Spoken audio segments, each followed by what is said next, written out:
Hello and welcome to the France 24 interview. Our guest is the president of Ivory Coast, Alassane Ouattara, in Paris for a state visit 9 months after the French and the United Nations helped overthrow his predecessor, who had refused the result of an election that had voted him out, Laurent Gbagbo, who's since been transferred to the International Criminal Court in the Netherlands. Mr. President, welcome to France 24, and thank you for being with us. Good afternoon. Thank you very much. This state visit, you most notably signed a new bilateral agreement on defense, which keeps a scaled-down permanent presence of the French in Ivory Coast. Yes. We noticed there was the honor guards, the state dinner. There's something special in the relationship between France and Ivory Coast. Yes, France and Côte d'Ivoire have a long history together. We share the same language. We have a common view on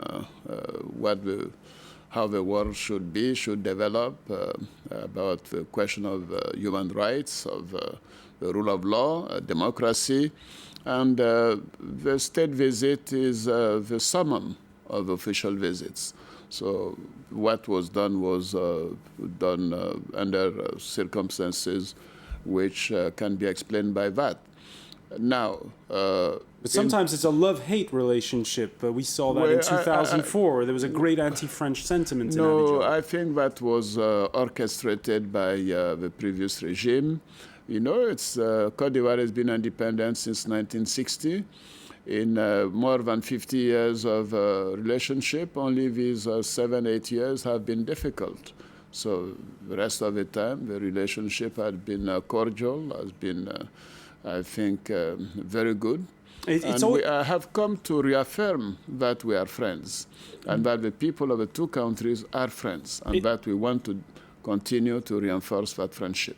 Image-wise, though, it can be tricky. On Twitter, we had a question from Toby in London. Yes. He says, he asks the question, why are you still letting France dictate the destiny of Ivory Coast? How is France dictating the destiny of Ivory Coast? A lot of people have been saying that you're beholden to the French for helping you topple Laurent Gbagbo. Well, then they should say the international community was wrong in trying to protect the Ivory Coast citizens. People forget that during that period, more than 3,000 people were killed with bombs, with rockets thrown at them in their houses at night, during the day, by the previous regime. That's a bad souvenir. I don't want to really return on the past. I think it's important to know that France intervened under United Nations mandate. Otherwise, probably they would not have done so. Now that they have, and they did not do the battle to remove Laurent Gbagbo, people forget that the Republican forces, by themselves, in 3 days, crossed over the whole country and arrived at the gates of Abidjan without any foreign troops. Laurent Gbagbo tried to hold on. We wanted to avoid a genocide. And the United Nations gave mandate for its own troops and the French to support the process. And I think this was a very good decision, because otherwise we would have had a genocide like is in some other places in Africa. More broadly, for people who don't follow African affairs very closely, you have a close personal relationship with the current French president, dates back 20 years. We know that your prime minister, Guillaume Soro, he has close personal relationships with people inside the French Socialist Party. Why don't you see this sort of symbiotic relationship in Anglophone Africa? Why is it Francophone Africa that's like this? But is it a sin to have a friend who is a politician? But how do you explain the fact that in the Anglophone countries, it's not the same kind of relationship? You mean that Tony Blair and the others don't have any friends in Anglophone Africa? Not the same kind of close ties. Well, then I'm very happy to have Nicolas Sarkozy as a friend. And I have many friends in France, and he's one of my best friends here. And he's a courageous man. We have a common view on many things. And if this is a problem for some people, I'm sorry for them. You face now the formidable task still of healing the scars of civil war. Growth is very strong. Yes. It's on the rebound. But you still have, according to the latest UN figures, more than 160,000 Ivorians too scared to come home, and another 100,000 approximately who are displaced internally. What strong signal can you send to those people to convince them it's okay to come home? You are right. It's true that on the economic front, things are going well. And the growth rate is estimated to raise to nearly 9% this year, compared to a drop in GDP of 5% last year. At the same time, I think those who are viewing us should know that at the height of the crisis in Côte d'Ivoire a year ago, it's 1 million people were displaced domestically. Still, 1 million. Still 160,000 No, plus no. just a 250,000 who are not at home right now. And 500,000 people were refugees in neighboring countries.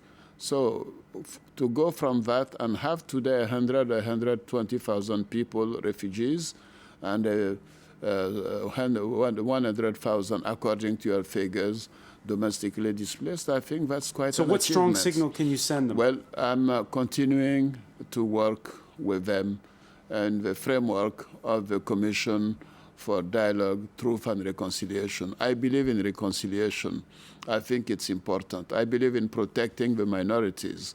I think democracy cannot go without the protection of minorities. And making people feel safe at home? There's still a lot of crime, still a lot of guns out there. No, that's not true. Guns are there, but security in Côte d'Ivoire. In many countries in Africa, you have guns outside of barracks. But our project is to make sure that we get all the people who hold guns illegally should be in barracks, and this is processing well. We have a reform of the sector, of the security sector, that we will be implementing with the United Nations and friendly countries. So I'm confident that on these aspects, we will also be able, You'll be able to push forward. To push forward. You're reconciliation will be helped by our effort in reconstruction, because if we are able to provide to the majority of the people decent lives in terms of housing, schooling for their kids. That will reassure them. This will reassure them, and I think basically in the medium term, things will improve. So your predecessor now shares the same cell block as Charles Taylor, the former Liberian strongman at the International Criminal Court.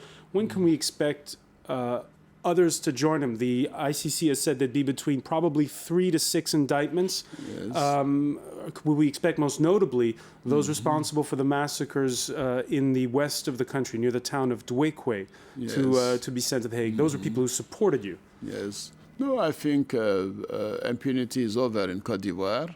Anyone who has committed crime will be judged. How long will he be alone there in the No. Let's. We have set up a national commission of inquiry.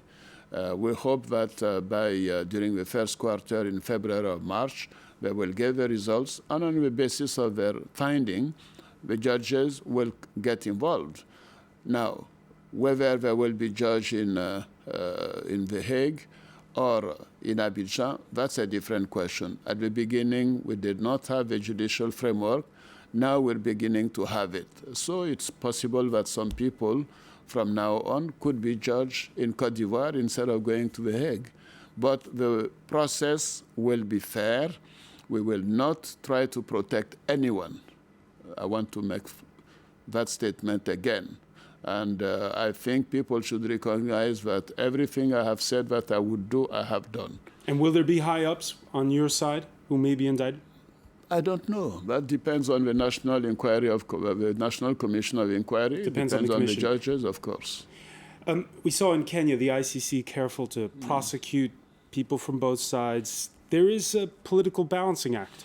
No, I don't want to judge the work of the ICC. It's clear everyone knows what Laurent Gbagbo did, and I think clearly there is no question about the fact that he should have gone to the International Criminal Court. For the rest, let's wait for the facts, and let's wait for the judges to make their decision. Another question on Twitter. This one comes from Senam in Cotonou. He wants to know of specific steps you intend to take to protect dissenting opinions in Ivory Coast. No lip service, please, it says. And I guess part of that has to do with the fact there were, we know, journalists from the opposition who were jailed. They've since been released. It's a tough one. No, this is a process. I think some people call themselves journalists, but there were people who were really giving hatred and hate speeches on television. But putting them in jail. No, but in any case, they're out.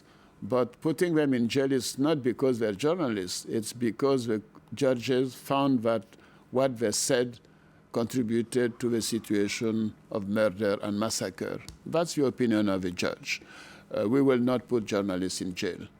For the future, I think it's important for people to decide clearly on what is their profession.